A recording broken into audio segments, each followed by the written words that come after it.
I love getting out for a good run with our Australian Shepherd Skye at least a few days a week, and so does she. But there's this 2-mile uphill section toward the end of our run that just always seems to have a headwind.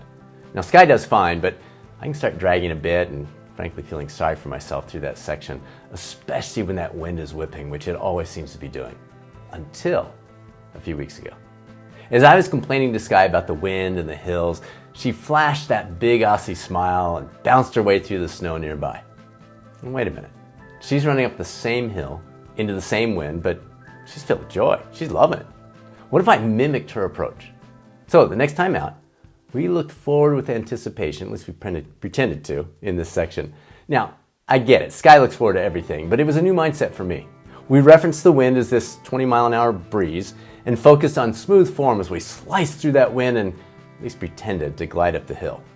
The change in perspective didn't just eliminate my whining, it actually made it better. And of all the sections throughout our run, you and I both know which will have the greatest benefits on my personal health, wellness, and certainly performance in the long run. It got me thinking about coaching in life.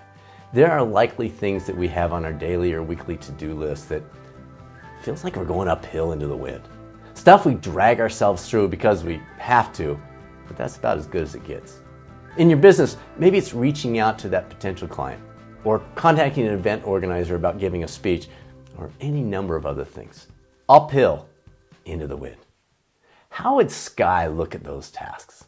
I have a feeling she would put them at the top of her priority list, knowing she can't get any closer to the goal, which in her case is home to see Susanna, unless she moves forward. She'd then most certainly smile, chase a rabbit or two, and tune into those unique smells along the way. It's easy to feel sorry for ourselves and put off some of the most important aspects of our both professional and personal lives, but it doesn't have to be that way. Maybe the next time we fall into a slump, we ask ourselves, what would Skye do?